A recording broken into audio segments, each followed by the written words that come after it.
श्री कृष्ण जी कहते हैं, जो व्यक्ति अहंकार से मोहित होकर अपने कर्मों को अंजाम देता है, मैं उसके खिलाफ खड़ा होता हूँ।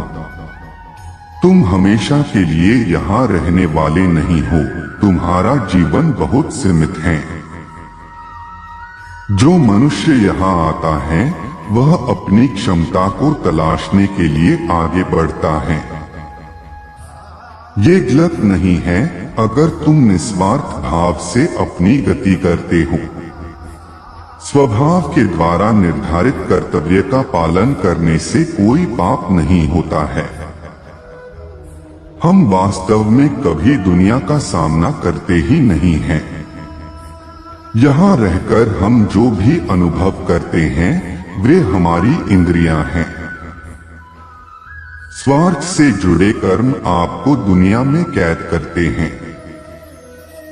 व्यक्तिगत लाभ के बारे में नहीं सोचे और निस्वार्थ भाव से काम करें। अपनी इच्छा शक्ति से खुद को नया आकर दो, अपने आप को कभी स्वेच्छा से नीचा मत होने दो। बुद्धिमानी तुम्हारी चेतना को एकीकृत करती है और कर्म के फल के प्रति आसक्ति को त्यागने में मदद करती है। दूसरों के सुख दुख पर कोई यदि इस प्रकार प्रतिक्रिया देता है जैसे वे उसके अपने हैं, तो उस व्यक्ति को सच्चा आध्यात्मिक मान सकते हैं। मैं हर समय से यहाँ पर था। ऐसा कोई समय नहीं है जब मैं यहाँ नहीं था। मैं समस्त भूत में भी विद्यमान था और समस्त भविष्य में मेरा विद्यमान रहेगा। दुनिया का सबसे बड़ा पापी अगर समर्पण के साथ मेरी सच्ची उपासना करे तो मैं उसको भी शुद्ध कर देता हूँ। वे लोग जो केवल कर्म के फल की इच्छा से प्रेरित होते हैं वे अक्सर दुखी रहते हैं। जब किसी की चेतना एक हो जाती है तो उसकी सारी व्यर्थ चिंताएं पीछे छूट जाती हैं। फिर उसको किसी वजह की चिंता नहीं होती है। चाहे चीजें अच्छी हो या बुरी, वह सदा एक सा रहता है। जो लोग अपनी आत्मा से भली भांति परिचित है वे इंद्रियों पर पूरी तरह से नियंत्रण रखते हैं। अपने भूत की घटनाओं पर चिंतित होना व्यर्थ है। तुम ना तो अपने भूत को बदल सकते हो, ना अपने भविष्य की कल्पना कर सकते हो। तुम केवल चिंतित हो सकते हो, जो पूरी तरह से अर्थहीन है। मन को शिक्षित कर मनुष्य अपने सोचने के तरीके बदल सकता है और कोई भी कदम उठाना सीख सकता है। यह योग का केंद्रित सिद्धांत है। संसार में जीवित रहने के लिए कर्म करते रहना चाहिए। अपने कर्तव्यों से दूर रहकर कर्म से बचने की कोशिश नहीं करनी चाहिए। जो सुना है उस पर विश्वास मत करो। कुछ लोग अपने विवेक से मुझे अपना बनाते हैं, कुछ लोग ज्ञान से, कुछ लोग कर्म से। कुछ योग से तुम मुझे किस रूप में प्राप्त करना चाहते हो, ये पूरी तरह तुम्हारे ऊपर है। तुम मुझे जिस रूप में बुलाओगे मैं उस रूप में हाजिर हो जाऊंगा। तुम मेरे प्रति सदा चौकस रहो, मेरी उपासना करो, अपने हर एक काम के लिए मेरा स्मरण करो। मैं वादा करता हूँ तुम मेरे प्रिय बने रहोगे। जो मेरे प्रिय हैं उनको मौत का भय नहीं रहता है। मौत उनके लिए मात्र पुराने वस्त्र उतारने के बराबर है।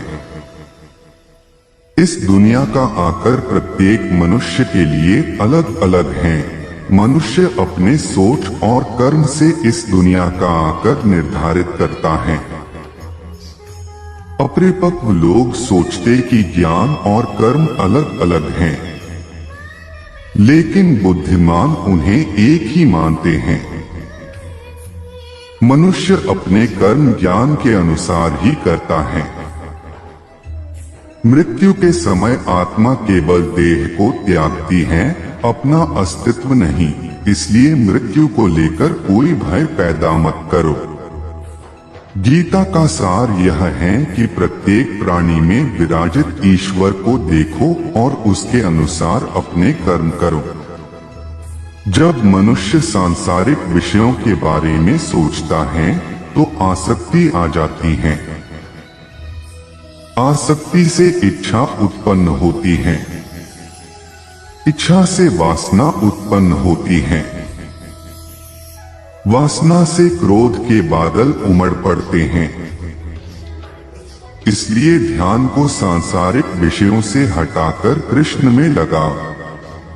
एक बुद्धिमान और मूर्ख के बीच केवल सोच का फर्क होता है। केवल इच्छाओं को वश में करने से काम नहीं चलेगा। स्वामित्व और अहंकार को भी वश में करना होगा। सात्विक व्यक्ति ऊर्जा से भरा होता है। उसका मन शांत, साधन संपन्न, दयालु और निस्वार्थ और जागरूक होता है। जो बिना मेहनत के बहुत कुछ हासिल कर लेता है, एक समय वह सबसे बड़ा पंगु बन जाता है।